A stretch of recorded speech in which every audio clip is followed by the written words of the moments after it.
Welcome to This Week in Mormons, the Taffy edition, which is Tiffany and Friends for You. This is your host tonight, Tiffany Hales, and I am here with a listener tonight. I am here with John Bernheisel. Bernheisel. Thank you. Even though I phonetically wrote it out, I looked at it and my mind just kind of went blank. So, John, thank you for coming on with me tonight. And so here's what I like to do with everyone that I have on for the first time. I like you to do a little bit of introduction so that our listeners understand who you are and what you're about. And so let's just start with, why don't you just give us some background, like where you're from, what your occupation is, and tell us a little bit about your family. And then we'll ask some twin-related questions. Okay. All right. So I grew up on the Redwood Coast of California in the pretty part of Northern California, almost to Oregon, south of Eureka in a town called Fort Bragg. And I went to BYU and I married a hottie from Wyoming. And I ended up in Wyoming. And for the last 36 years, I've been here in Cowley, Wyoming. It's about 600 people, and it's in the Bighorn Basin, almost to the Montana state line. And oh, wow. Yeah. And I've worked at the high school here. There's a high school of about 120 kids, and I have taught here continuously for all that time. And I teach science, and I teach computer science, and I'm also the head librarian. And so I'm literally the biggest nerd in Wyoming, and it's awesome. I love it. I have I married my wife Sally, and I have 4 children. They're all adults. They're all grown, thankfully, and out of my hair. But I have 4 wonderful grandchildren, and they just got into town tonight, and so that's why I'm recording from the library, because our house is a little chaotic today. That makes a lot of sense. So where do those grandkids live? I have 2 that live in Seattle, in north of Seattle, and I have 2 that live in Logan, Utah. Okay. And then I have a son living in Laramie, and another daughter who's not married, who lives in Seattle. Okay, well, fun. Sounds like a lovely family. And this will explain to the viewers who might be watching this on YouTube why there's library books in your background. That's right. Yeah. Okay, so why don't you tell us, because I'm always curious, how it was you were introduced to This Week in Mormons and how long you've been listening to This Week in Mormons? Well, I was trying to figure that out, and I'm guessing 5 or 6 years. I'm not even sure how long it's been. How long have you been doing a podcast? Ariane and I started in 2016. Okay. All right. So about then, I'm a lifetime runner. And when podcasts came out, I've just been enthralled with podcasts, and I listened to every Mormon related podcast there is. And so I found, Jeff Openshaw and all of you guys, I think 5 or 6 years ago. Okay. And I've been listening to it ever since. That's awesome. Actually, I should say we started in 2017. I have to gauge when we started by how old her youngest son is. Okay. Anyway, no, that's awesome. So what made you decide that you were going to be crazy enough to come on to an episode and co-host with me? Well, I don't know. It was kind of probably a lapse in judgment, but you think about it, and I'm a huge follower of the news, partly because of my job, but obviously because I'm LDS, and so I thought, you know what, I could do that, and so I sent you guys an email. I don't know, 6 or 7 months ago, and it got ignored for a while and rattled around it, and then finally this summer. I'm not sure who his name was. What's his name? Replied to me. Kurt. And Kurt. Yes. And so we've been trading back and forth, and here we are in Merry Christmas, by the way. I should have said that beforehand, but so here I am in December.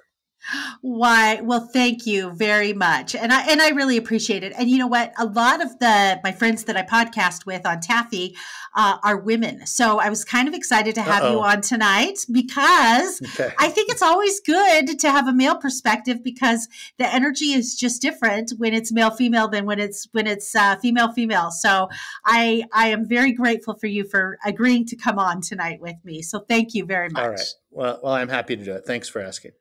All right. Well, as you know, we always begin our segments with a little bit of host chat. And Ariane and I recorded last weekend. And so I thought I would just kind of give an update on a couple of things that we talked about when we podcast last week.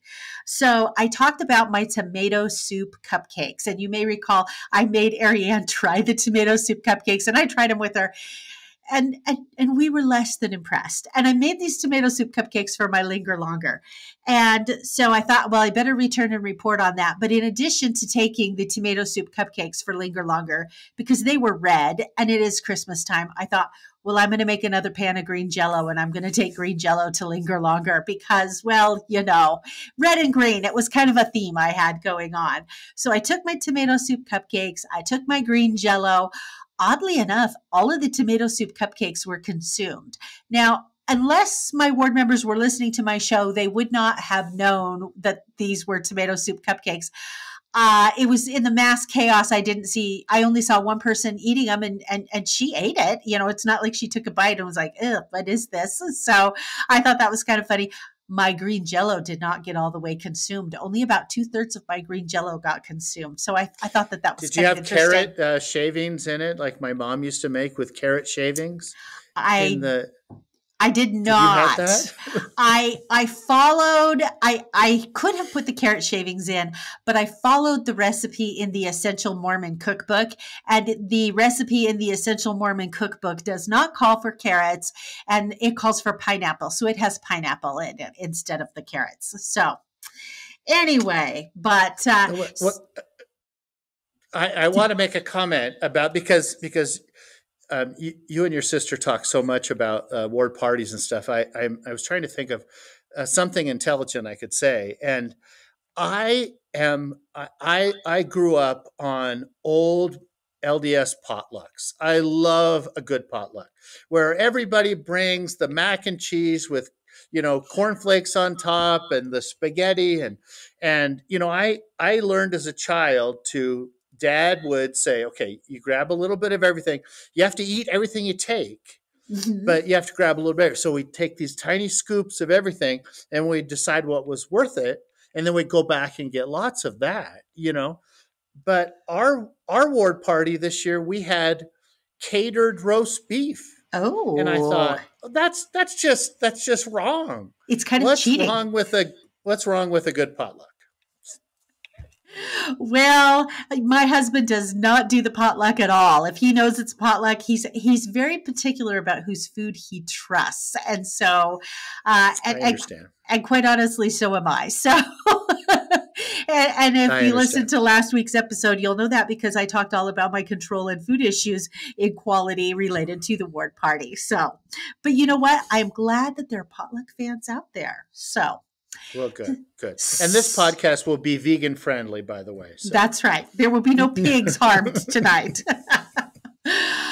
All right. So, speaking of Christmas, do y'all have any giving machines in Wyoming? Did your state make the cut this year? no, I'm angry about that. So, you guys have been talking about the giving machine quite a bit, and so I got on the church's website, and there's a place where you can search for giving machines near you, right? And I was thinking, Okay. for me, our big cities are Cody and Billings, Montana. Cody, Wyoming, Billings, Yeah. Montana.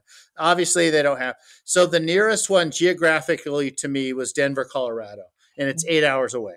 And Wow. and so but I think probably the for here at the school I teach at, a lot of the students, both boys and girls, work on farms and ranches around here, and so they know how to handle a pig and a cow and a goat, and I guess the advantage for the church of these giving machines is they don't even have to touch a goat or a cow, and they can just give one. I'm not sure exactly how it works, but somehow they just get to work as the middleman, and these poor kids around here, they come to school sometimes. They go to seminary an hour and a half after they've gotten up and had to take care of the animals. Wow. Wow. Well, kind of an interesting thing that I learned about the giving machines is I had put on Facebook a picture of one that we had done for our ward party. And it was just a giving machine that you could go and pick cards for service. Well, somebody in that commented, and I didn't realize this, and it certainly makes sense. And I haven't received confirmation of this, but it makes a lot of sense to me that if you want a giving machine in your area, there is a whole application process that you have to apply to the church, because you have to, figure out where the machine is going to be, and it has to be staffed apparently 24/7. They don't want to leave the machines unstaffed. And so you really have to have a consortium of several stakes or even an area who is Oh, I'm willing sure. to host this. And from what I understood from the Facebook comment, it was a rather lengthy process. And so I thought, well, that kind of makes sense then why maybe some areas have gotten them and some areas haven't. Nobody in the Boise area anyway has been willing yet to take that on, that lengthy process of applying to the church for a giving machine. But anyway, I thought that was interesting. Yeah, I was surprised that Boise population wise is, I think, maybe as big as the Salt Lake Valley now, or bigger, and it's the kind of town that you'd think would have a giving machine, and so stay tuned. Stay Yeah. tuned. Yeah. Well, We're not that big yet. I think we're about 3/4 of a million, somewhere in that range when you look at Boise and all of the surrounding suburbs here in the Treasure Valley. But we're big enough for two temples. So there you go. Stay okay, tuned. Maybe all right. next year. All right. Now, you know that I call this the Taffy edition, but you ask Chat GPT a question. Why don't you tell Oh our no. listeners the question that you asked Chat GPT? Because I loved this. So like I think I said, I work in a school, and I do deal with technology all the time, and we're trying to figure out how to use Chat GPT in the schools, and AI and artificial intelligence, obviously. And so I put in what would be, let's see, I've got to put on my glasses. I apologize. I asked Chat GPT what would be a good podcast name for a person from Idaho named Hales and a person from Wyoming named Bernheisel. And here's some of the ones that I liked. And so apparently it looked at what things Idaho and Wyoming have in common. It suggested the Sagebrush Squad, or my favorite was the Tuber Team. Obviously, your potatoes and our sugar beets. Um, Oh, yeah, there you go. See, the Mission Field Companions. And now I was kind of surprised they said that. When I was a kid, growing up in Northern California, they called us the Mission Field because we were outside of Utah. And so I'm not sure. A couple others that are fun: the Teton 2, the Snake River Bandits, the Other Sheep, obviously. I still think there's going to be another gold plates found in the Bighorn Basin sometime, and they will be the Other Sheep, the Yellowstone Posse, and the Yellowstone Desperados was some of the names that ChatGPT created for us. So there you go. well, I thought that was great. I wanted to take two and combine them. I liked Tuber Team, and I also liked Hales and Bernheisel Unplugged. And so I thought, what if we did Tuber Team Unplugged? That I Okay, there really we go. liked. There we go. All right. All right. Next time we talk will be the Tuber Team Unplugged. The So there you Tuber go. Team Unplugged. I love Neither that. one of us would remember it, I promise. I But promise. Exactly.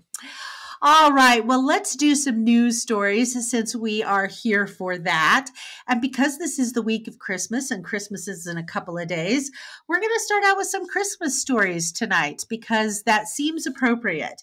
So the first Christmas story that we have tonight, it's kind of interesting. It comes out of a State of Faith newsletter, and it was written by a person who is not LDS. I believe they were Lutheran, if I recall correctly. Anyway, it was the title of the article is What Changes About Church When Christmas Eve is on a Sunday. Now, as you know, if you are a member of the Church of Jesus Christ of Latter-day Saints, normally we have 2-hour church on Sunday. But what we've been doing for the last few years, where Christmas has kind of been clustered around the weekend, is the church has issued a statement saying we're just going to do sacrament only. So we only have 1 hour at church. So the author of this article starts lamenting about, well, I shouldn't say he starts off by lamenting. He starts off by talking about his Christmas Eve traditions, that normally the shopping is all done, the food's all prepared. They kind of sit around and kind of have kind of an easy sort of a Christmas Eve. But that presents a problem when Christmas is on a Sunday, because typically they have a Sunday morning service. But when it's Christmas Eve, they also have an evening service. So they're not used to going to church 2 times a day. And so it kind of messes with their flow and their mojo.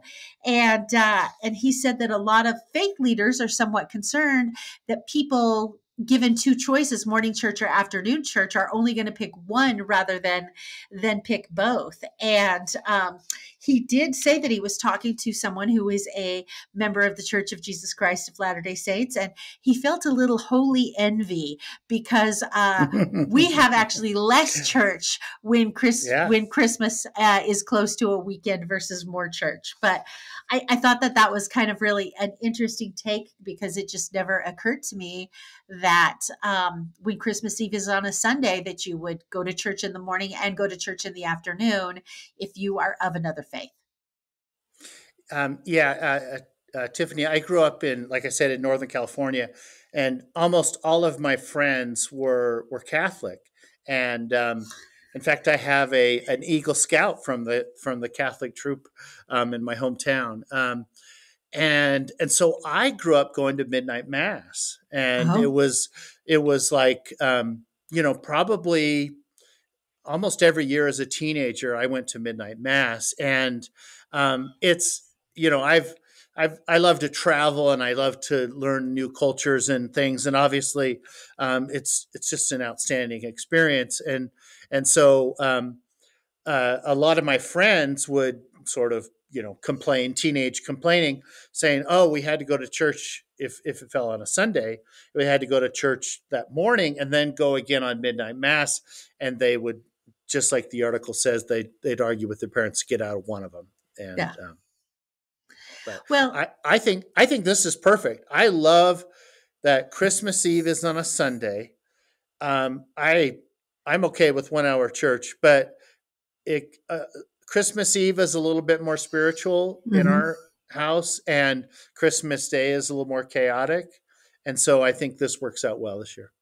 Yeah, I don't mind when Christmas Eve lands on a Sunday at all. I'm actually kind of looking forward to it for that very reason, because Sunday is always a slower day in my house and a more spiritually reflective day. And I think that that's appropriate. So, yeah. All right. Yeah. Let's move on to our next story. This is a fun one. Mr. Kruger's Christmas. I assume you have seen that. Have you seen Mr. Kruger's Christmas? Of course. I'm a huge Jimmy Stewart fan. Okay. Well, then you're going to like this article. So this article is all about Jimmy Stewart and Mr. Kruger's Christmas. And I never really, this was, I believe, published in the Deseret News. I never really kind of knew the backstory of how Mr. Kruger's Christmas came to be. And this article talks about it. So Michael McLean, which a lot of people have heard of, he does a show called The Forgotten Carols. Well, before he did his show called The Forgotten Carols, he was a filmmaker, and he wanted to make Mr. Kruger's Christmas. And so he calls up, originally, I think he had wanted, I'm trying to remember who he had wanted originally. Fred Astaire, I think. Fred Astaire, that's right. Yeah, and he wasn't available. And so he recommended Jimmy Stewart, who actually, I take that back. Michael McLean wanted Jimmy Stewart, didn't think he'd be able to get Jimmy Stewart, started with Fred Astaire, who said, you should call Jimmy Stewart. So he calls Jimmy Stewart's agent, and he's only 27 years old. He's trying to sound really old and mature because he doesn't want this agent to understand how young he is. And so he starts talking with Jimmy Stewart's agent and says, hey, I've got this project I'd like for him to do. Now he's not offering him very much money for the project, and the agent kind of laughs and says, "You want him to film for 2 weeks, and that's what he got paid for doing one day."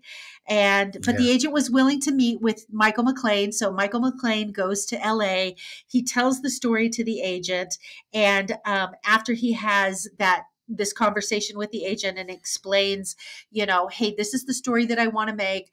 We're not going to be able to pay him very much, and the church wants to retain all the perpetual rights with no residuals. The agent was so touched, he said, "Okay, kid, we'll make this work." And so he got Jimmy Stewart on board. And Jimmy Stewart was on board as well because he thought that there was really too much commercialism and too much Santa Claus in Christmas. And he wanted to do something that was a little bit more spiritual. And he really liked the message of Mr. Kruger's Christmas. And then it kind of gets into some of the history of Jimmy Stewart that I didn't really realize, which you probably, as a Jimmy Stewart fan, knew.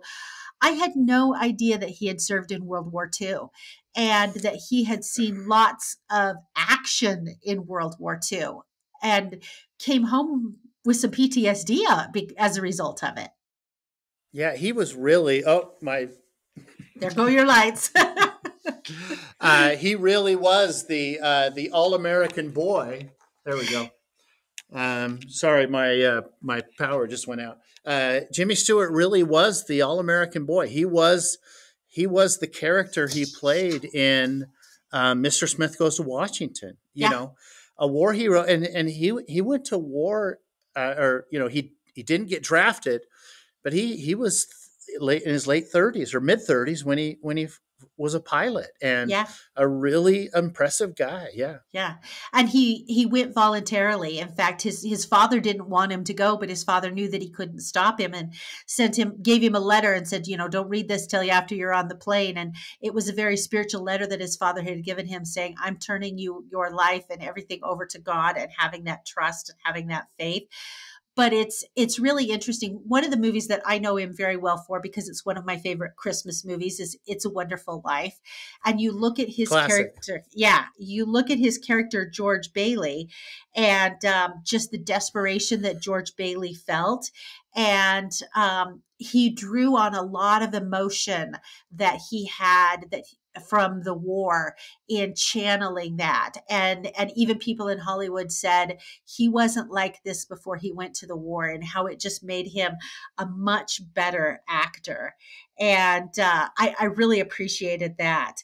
And the other part of the story that I thought was so funny is the director. They, of course, didn't film on Sundays. So Jimmy Stewart's in Utah. He doesn't have anything to do on Sunday. So the director says, "Hey, you want to come over to my house for Sunday dinner? We have pot roast every Sunday." Jimmy Stewart's like, "Sure, why not?"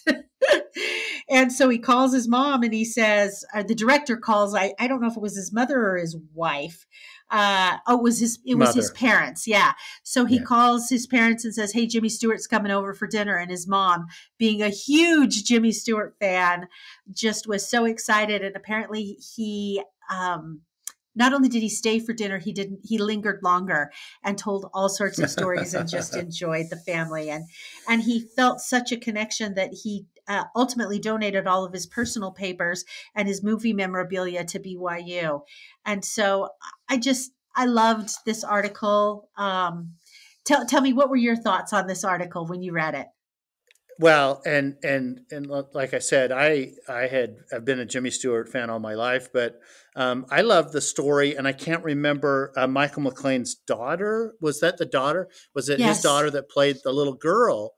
And I love the letter that Jimmy Stewart wrote to her later in life, and I'm trying to get to it really quickly. And he wrote her a very personal, I can't find it real quick, but he wrote her a very personal letter after she sent a graduation announcement to Jimmy Stewart. And it was just really amazing what a kind man he was, obviously in the last years of his life, an American icon, war hero, film star. I mean, every man wants to be him. Exactly. Well, and he just, he just really had such good values. In fact, he always said, he wasn't in for the Hollywood stuff. He didn't like the glitz, the glamour, the money, the status, the plastic surgery. That's not Yeah. what he was about. And one of the authors of this article was a gentleman by the name of Andrew Durbin. And he is actually working on a book called Mr. Stewart Goes to Zion: Church Media, Jimmy Stewart, and the Miraculous Making of Mr. Kruger's Christmas. And so he's trying to put that together in a book, and I would totally read that book. So I Oh, hope absolutely. that Mr. Durbin is able to get that together, and maybe next year for Christmas, that'll be something that's available for Yeah. purchase. Yeah. I got a Jimmy Stewart trivia question for you. Ready? Okay. Did he win any Academy Awards? And if he did, for what movie? Oh gosh, I have no idea whatsoever. He should have won for It's a Wonderful Life. He should have Yes. won for Mr. Smith Goes to Washington. I had to look it up because I'd never even heard of it. He won for The Philadelphia Story Hmm. with Cary Grant, Katharine Hepburn, and Jimmy Stewart, and that's the only Academy. He Wow. was nominated. He was nominated 5 times, both for both the movies we've been talking about. And not Mr. Kruger's Christmas, but for Mr. Smith Goes to Washington and It's a Wonderful Life. But anyway, there's a little Jimmy Stewart trivia. Only one Academy Award. He Wow. got robbed. He did get robbed. Well, and I have to say, on the note of It's a Wonderful Life, when I was at BYU, I took a film class to fulfill a humanities credit. And in that film class, one of the films that we were required to watch was It's a Wonderful Life. We were probably in the same class together. I won't ask you how old you are here online, but yep, I was at. That's the first time I'd seen Mr. Smith Goes to Washington. What was it? What was the class called? It was called I don't even remember. American Heritage. American Heritage. Wasn't that it? I think it was called No. American Heritage. Well, no, No? because there is an American Heritage class at BYU, but this was a separate class where we literally spent all semester watching movies the whole entire Oh, time. yeah, So I watched It's a yeah. Wonderful Life. I'm trying to remember what other movies I can't off the top of my head, but it was learning about, cinematography and sound and costuming. And I so see. you could go watch a movie and appreciate all of those things that happen behind the scenes that you don't even know. Okay. I'm so much older than you anyway, so. Oh, I highly doubt it. We'll compare notes offline. Okay, later. All right. Let's move on to our next Christmas story. I think you have our next Christmas story.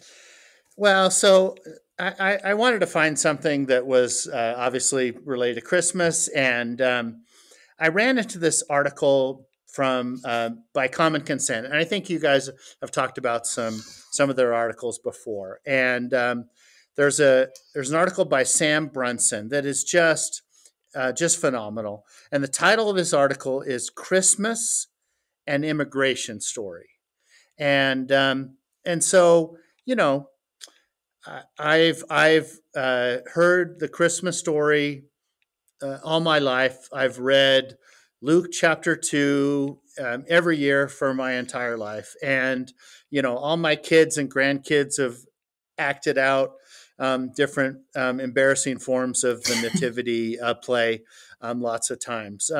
But Mr. Brunson's article gave me a new perspective, and let me share it with you really quick. And when Mary and Joseph went to Bethlehem, they obviously arrived and they didn't have friends, they didn't have family, obviously they didn't have money, and we all know the story. They needed a place to stay, and somebody by their kindness opened up their barn to them, whatever it was, and took care of them. And but also when Mary and Joseph and baby Jesus were informed that King Herod was looking to kill Christ, they fled into Egypt. Now, I wish we knew more about that Egypt part of the story,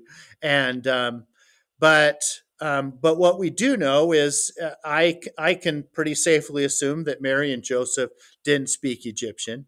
They probably didn't know the Egyptian culture. They probably didn't show up with a job. They probably didn't show up with really any money. And they didn't die in Egypt. They managed to come back from Egypt, and then they went on. And so they were refugees. Mm-hmm. They were immigrants. They were relying on the kindness of others. And then I think what is maybe equally as good with this story is that he goes on to talk about how many times in church history that the members of the church have also been in similar situations as we left Ohio or as we left Missouri or Illinois, um, and in desperation we often relied on the kindness of others to help them. The most to me the best example of that is when they left far west Missouri, and they crossed into Illinois in the middle of the winter, and the people of Quincy, Illinois, embraced the church and embraced those men and women and children as men and women and children, and not as those evil Mormons. Yeah. They were kind to them. And I'm the great grandchild of lots of immigrants. Most of my ancestors are from Germany and Scandinavia, and almost in every case, I know none of my ancestors had any money because I've never seen any, but they all came to America either as members of the church or as immigrants, and needed jobs, and they were willing to work hard. And I exist because of their hard work, but also of the kindness of the countries where they arrived into, and the people who took care of them. Yeah. And it's a good message. And of course, our new rock star, Elder Curon. Did I pronounce that right? Elder Curon? That's Is how I that right? believe it's Yeah, pronounced. okay. Yeah. He's our new LDS rock star, and he famously gave a talk in 2016 about refugees, and at the time he was talking about a lot of the refugees from Syria who were fleeing the Mm-hmm. civil war in Syria and coming into parts of Europe, and he said a couple quotes I want to read real quick. His talk was called Refuge from the Storm. And he said, he calls on all of us to pray prayerfully, look for ways that we can serve refugees. But he also says this, he goes, this moment does not define the refugees around us, but our response will define us. I like And that.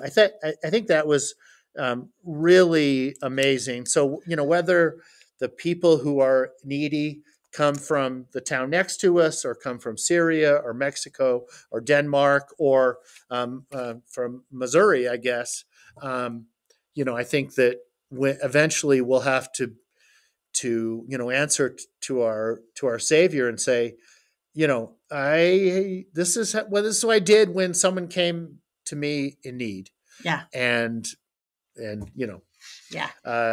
hungry and I fed you, naked and you clothed you, and etc. So Yeah. No, it's just really an outstanding story. Sorry. I was going to say, I really like this article. In fact, before I had seen that you had pulled this article, I had gone out on a walk earlier this week. And like you, I like to listen to podcasts.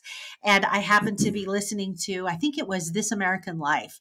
And I was listening to an episode that there was a lady in New York City who every night gets up very early in the morning, I should say, and greets buses of immigrants that are being bused into New York City. And she tells them, okay, this is where you can go for this service. This is where you can go for this. This is how you can do that.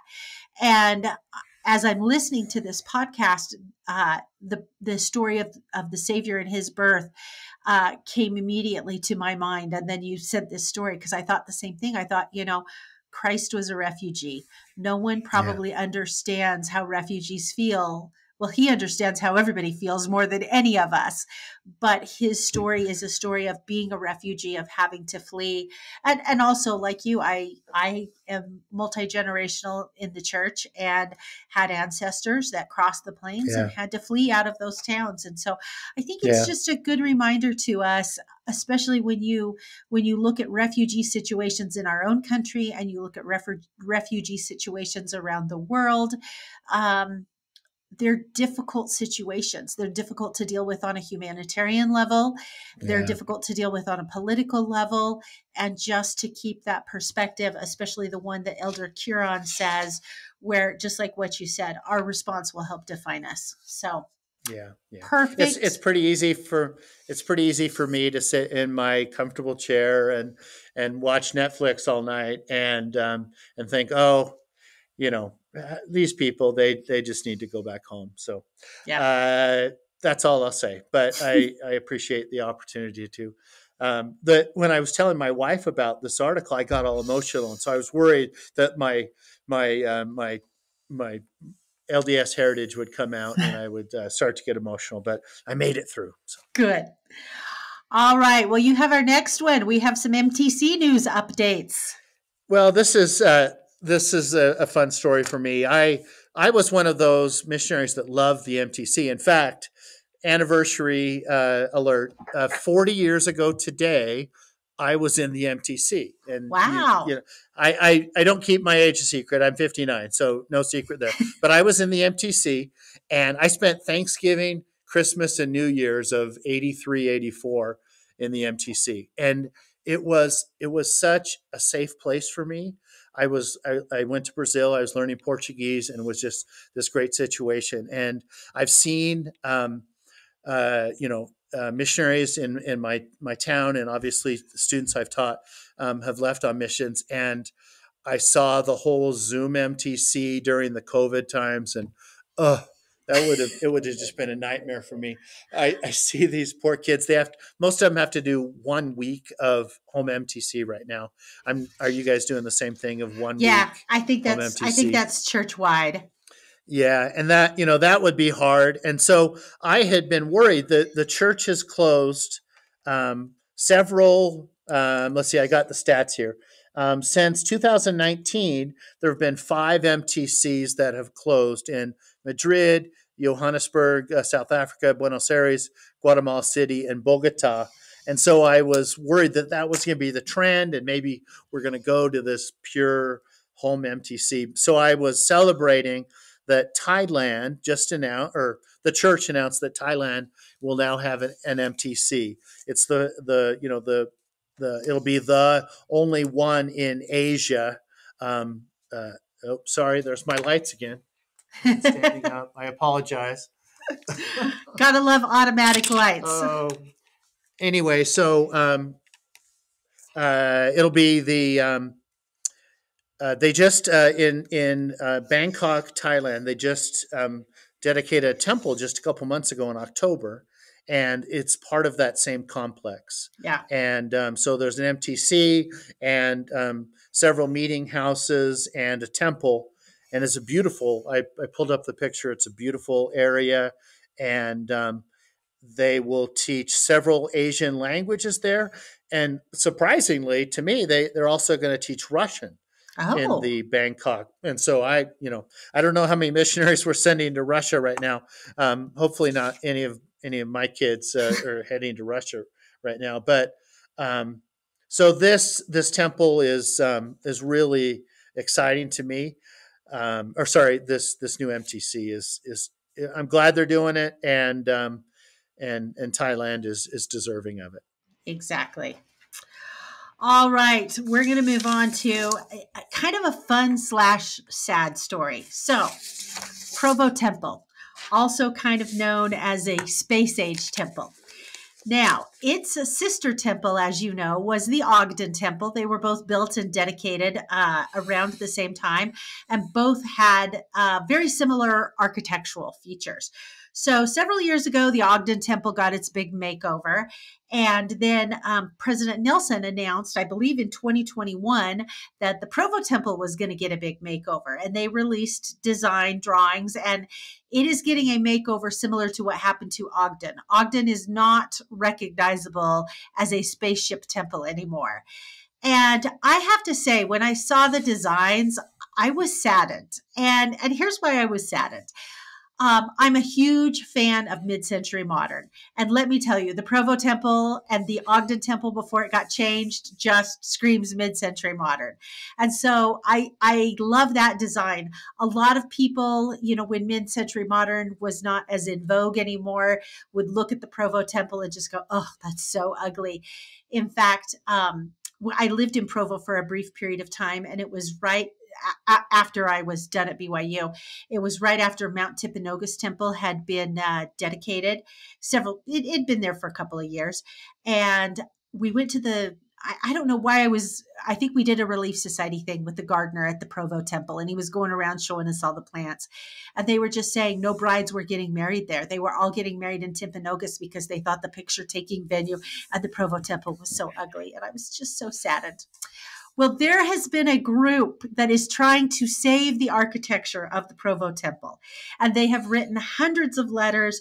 They've circulated petitions with thousands of signatures. They've reached out to regional leaders, and sadly, it's been crickets for them. And they are just very sad because they would like to see, along with me, the architecture of that temple preserved. I mean, yeah, go in, update it, change it, do what you want.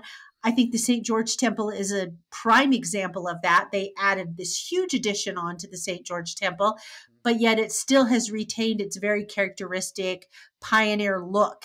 And I think the same thing will probably happen when Salt Lake is opened. And so they say we must recognize and honor our past, the good and the bad of it, and not erase it and replace it with a homogeneous present. So anyway, what are your feelings on the Provo Temple? Oh, I'm with you on this. Of course, so many of my memories are. I got married in the Salt Lake Temple, but going to school at BYU and in the MTC. I don't know. I was trying to figure it out. I may in my life have been to the Provo Temple more than any other temple. I'm not sure. Probably Billings, Montana, but it's it's just because the architecture changes doesn't mean we tear it down. I've put on a few pounds, and I hope that nobody's going to get rid of me. So I'm still doing my best, but. I'd never thought about it, to be honest. Obviously, they tore down the Ogden Temple. I think it's been almost 9 years ago since they got rid of the Ogden Temple, and I didn't really have any connection to that, so it didn't bother me. But when I read this article and saw, I mean, to call it a makeover is I don't know if you can see the picture, but it's 100% change. I'm not sure how much of it they're actually saving. Maybe just a piece of the foundation or the cornerstone. But it's like you said, I understand. You got to update it for earthquakes and fires and new plumbing and all this. But I don't know. I'll need to read the article and find out where I can sign the petition. I don't think anyone will be listening though. So.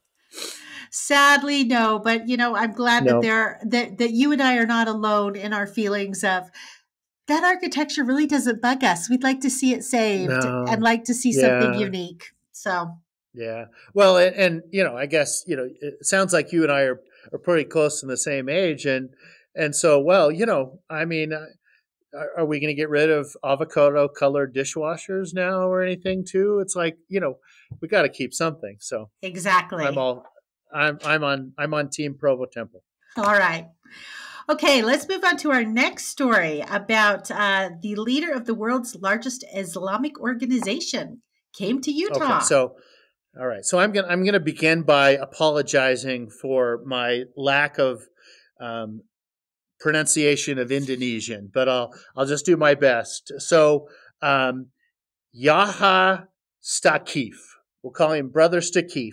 He is the chairman of the Nahdlatul Ulama Islamic Organization.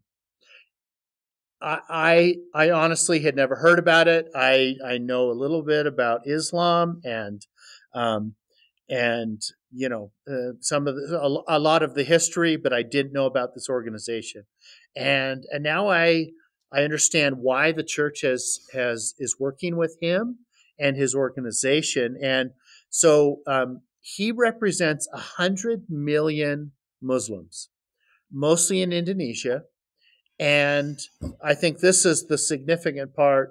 They are all about promoting tolerant Islamic teachings. Now, somebody asked him if they're a reformed Islam, and they are not. And I'm not sure who makes that decision, but they're not. They're very peace loving, and they have 7,000 schools and 44 universities. So they're really beating us in the university game.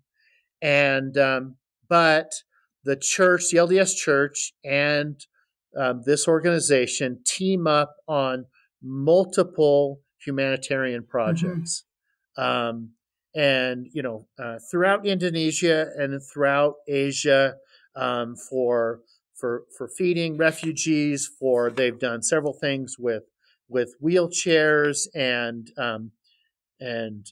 work with young mothers and lots of great things that they're doing together.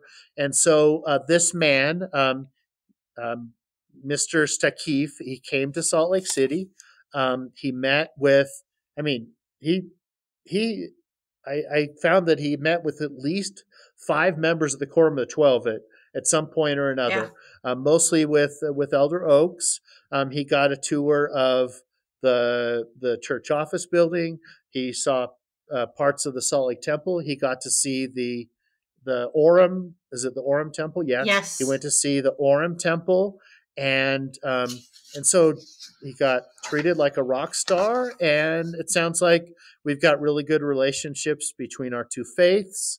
And I can't think of a better story for um, you know for world peace and working together and solving some of the problems that Exactly. we can help with. Well, and they have a quote in the article from Elder Stevenson where he says, when citizens learn to live together with respect and unity despite religious differences, we have the foundational stones to true peace.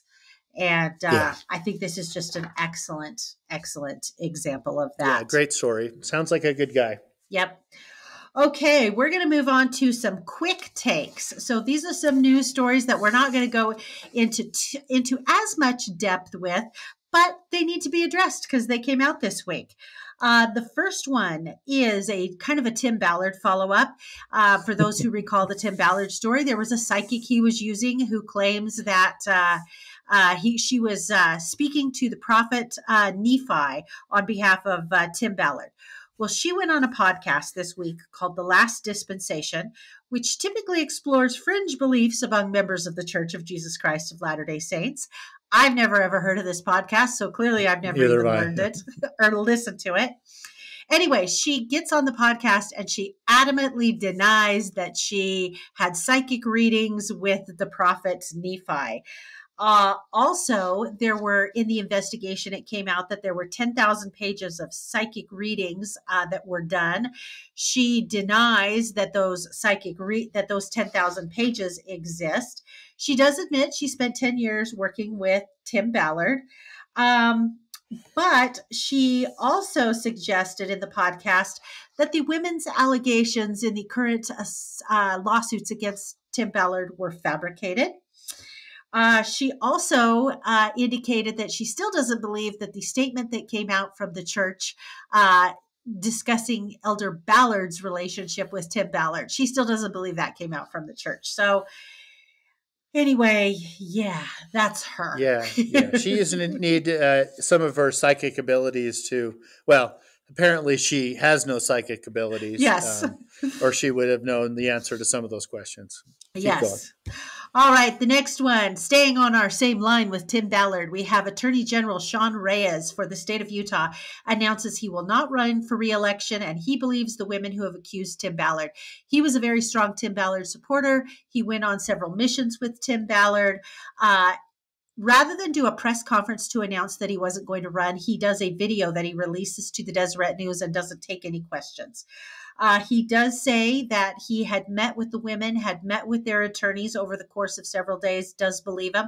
That's also consistent with what Glenn Beck said after Glenn Beck began investigating things. And anyway, he says, I've decided not to run. I've got some more things that I need to do in my life. I've accomplished everything that I wanted to do as Attorney General, so I'm going to bow out at this point in time.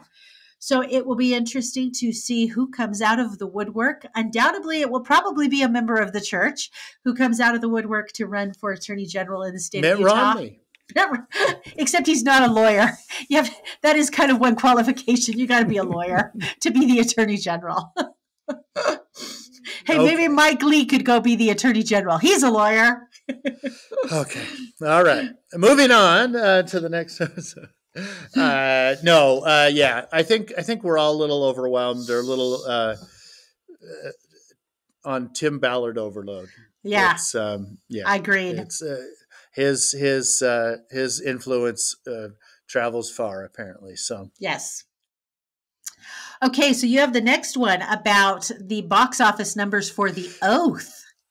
Yeah, so you guys talked about it a little bit, I believe last week, about I can't remember the name of the director so I crunched some numbers for you. Okay, and so I'll share those with you. Let's just say The Oath was a flop. Yeah. So they had apparently it was a $24 million budget. Yes. I mean that's not obviously Star Wars kind of budget, but that's still a lot of money to me.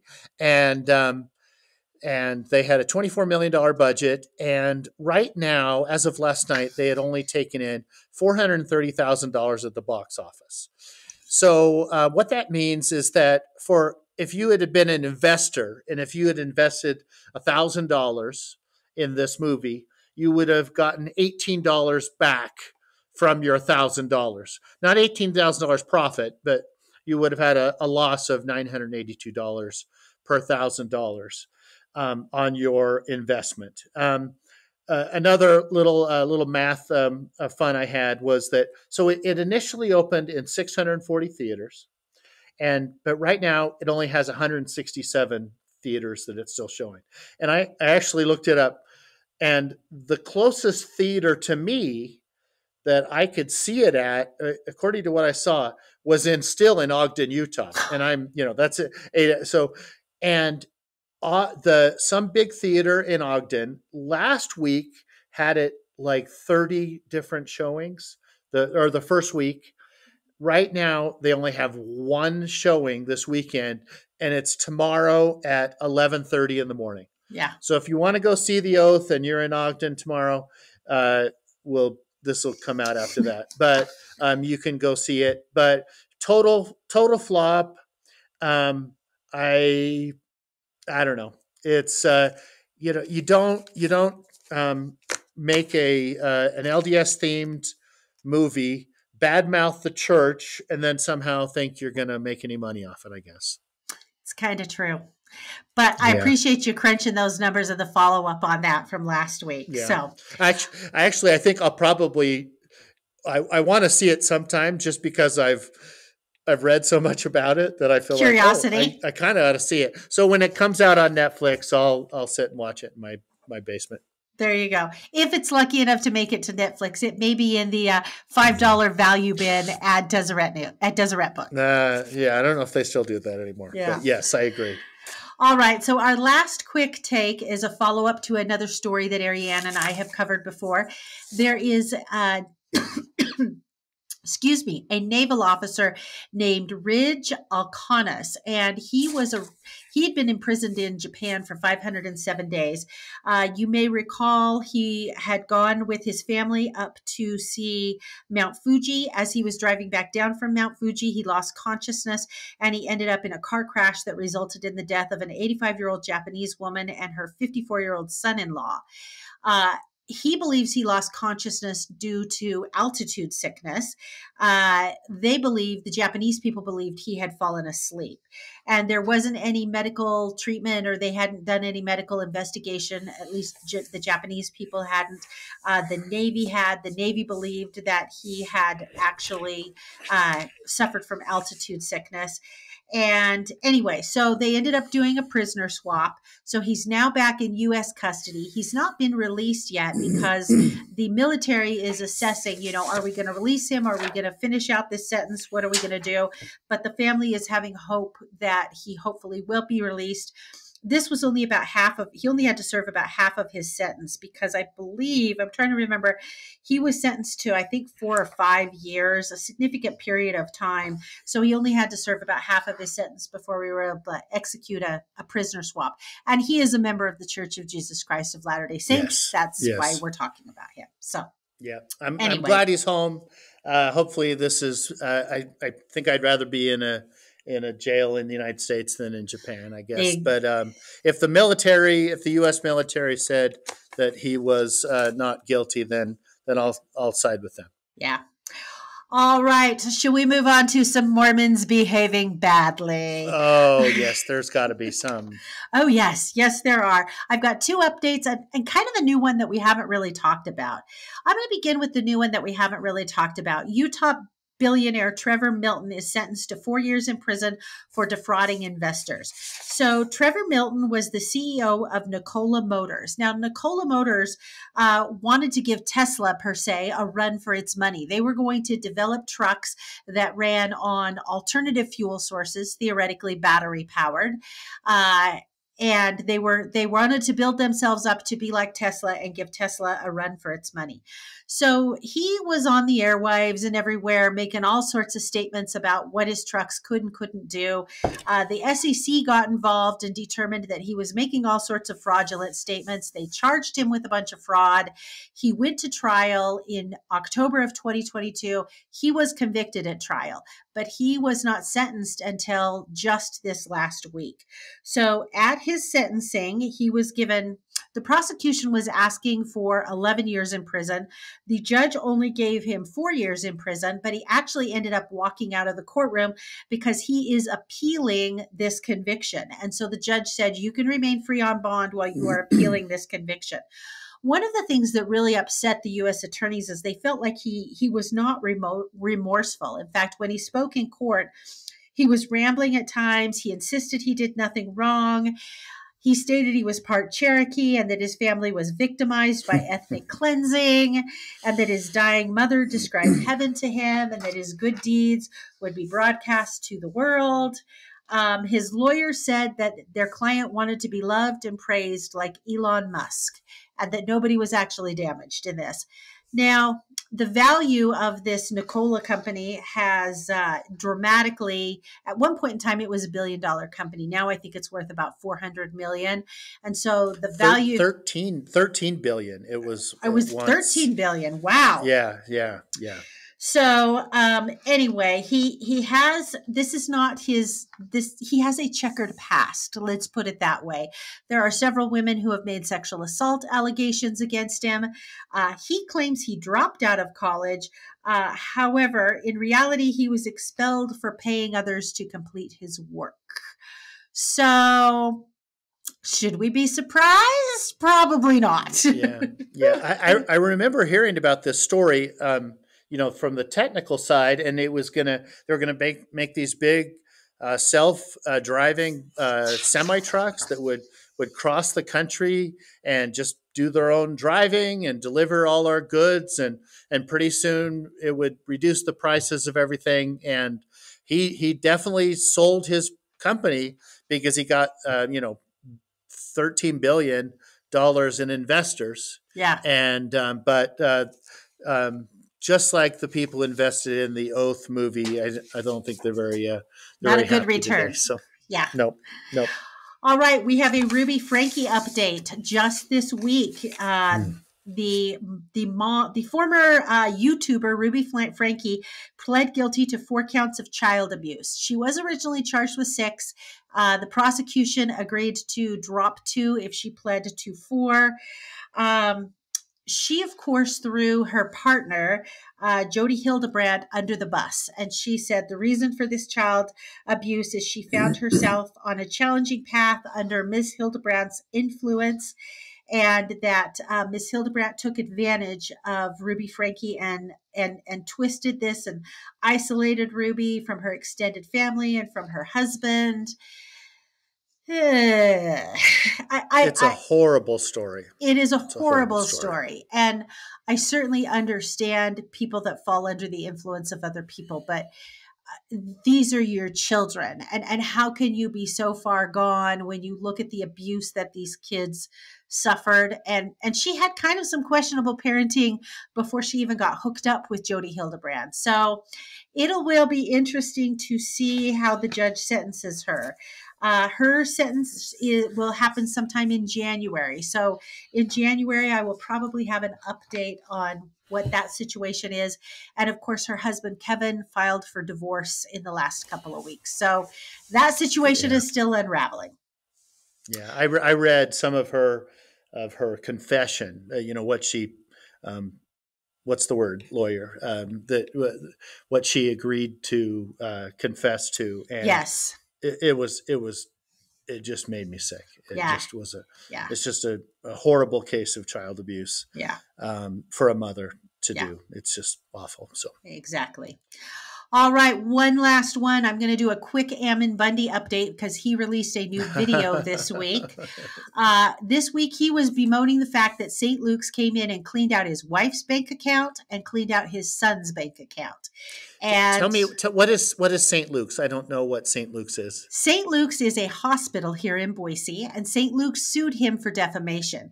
He chose not to participate in the civil lawsuit.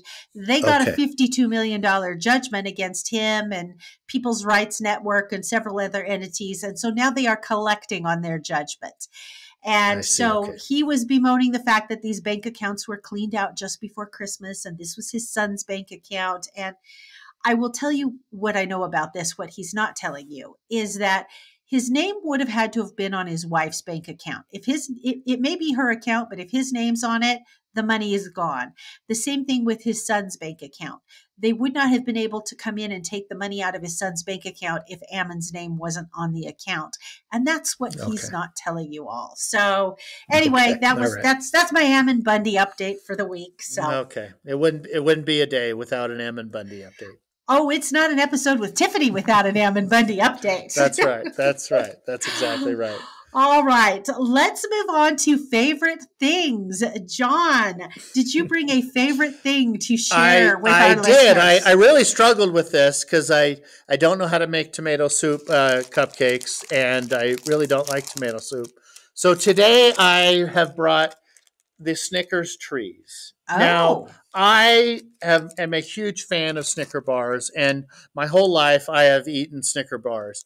But once you taste their Christmas little trees, and I don't even want to know how expensive they are. They have the softest, best caramel inside. Oh, and it's so much better than a regular Snicker bar. I don't know how to describe it, and I don't know why they don't come out the rest of the year. But you can buy the Snickers trees, and you can also buy. They have a snowman or some other characters, but excellent, great taste, but always fresh. That's the key. So I'm going to have to go find those because that's the same thing with the Reese's trees that come out at Christmas time. I think the Reese's trees are far superior to a regular Reese's because definitely the layer of chocolate is much thinner than what you find in a regular Reese's, and there's a higher peanut butter content. And so that's why I like the Reese's trees so much better than regular Reese's. So now I think I'm going to have to go find those Snickers trees and try them. Oh, you definitely are. I panicked because I couldn't find them. We went to our local Walmart in Cody, couldn't find them, so I had to call my daughter yesterday. She found him in Logan and drove him up, and just made it here just in time for press time. And but so yeah, get yourself some of the Snickers 6-pack trees. There you go. Okay. All right. Well, my favorite thing tonight is going to be a craft store, and it's going to be Hobby Lobby. And I'm going to explain why Hobby Lobby is one of my favorites, because I had a really cool experience there this week. So I had a little time to kill yesterday, and I was just wanting to kind of just decompress from a super busy week. And I thought, well, I'm gonna go see what's going on at the Hobby Lobby. I wanted to see what they had left of their Christmas stuff, if they were discounting it yet, what I could look forward to in terms of after Christmas discounts. And so I'm just kind of wandering up and down the aisles, and I'm in one aisle, and there's a lady in this aisle, and she's intently looking at merchandise, and she accidentally backs into me. I stop because I can see that she's not aware that I'm there, and we chuckle about that for a minute. And I go on and go to some other aisles, and then I end up in another aisle. And again, she's in that aisle. She's focused on the merchandise, and she accidentally backs up into me again. And she was just so sweet and so apologetic. And we just started talking about Christmas and Christmas decor. And she started telling me that she had taken these clear ornaments this year and put paint in them and swirled them around and made these really cute ornaments. And I said, "Oh, that sounds like a fantastic idea. I'm looking for ideas right now. I'm wanting to redo my tree next year." And she said, "Well, if you'll give me your address, I will have my grandson drive one of these ornaments to your house tomorrow." And Oh wow. I came home this afternoon, and sure enough, waiting on my doorstep was this absolutely beautiful, gorgeous ornament that she had made. So I promptly sent her a text and just said, "This is beautiful. I absolutely love it. Thank you so much." And she said, "After the first of the year, if you'd like to come to my house, I'll show you how I do these, and you can make some for your tree." And I said, "I'll take you up on that offer." So Wow. I am really looking forward to that in January, and just kind of it pays to be nice and pays to be kind. And now I'm going to have a new friend, and I will put up on the Twin Sisters Instagram a picture of this ornament so everybody can see just this gorgeous ornament that she gifted me with. And so that is why Hobby Lobby tonight is one of my favorites. Oh, I'm excited. That's a great story. Your new Hobby Lobby friend. My Go new to Hobby Lobby and make a new craft friend. Exactly. All right. Perfect. Well, John, thank you very much for joining me tonight. I have loved this. This hour has flown by, and Yes, it's been so fun. we have just had a great time. So I hope that you will come back on another episode of Taffy. Be happy to. That's awesome. So, TWIM listeners, thank you for joining us this evening. And if you have any comments, you can reach out at contact@thisweekinmormons.com. You can obviously find us on all the social media platforms, on the Twitter, which is now X, on Facebook, the TWIM Sisters Instagram. And so feel free to reach out and join us on those social media platforms. Also, for Patreon subscribers, if you want to be a Patreon subscriber, $3 a month, and you can help us keep the lights on.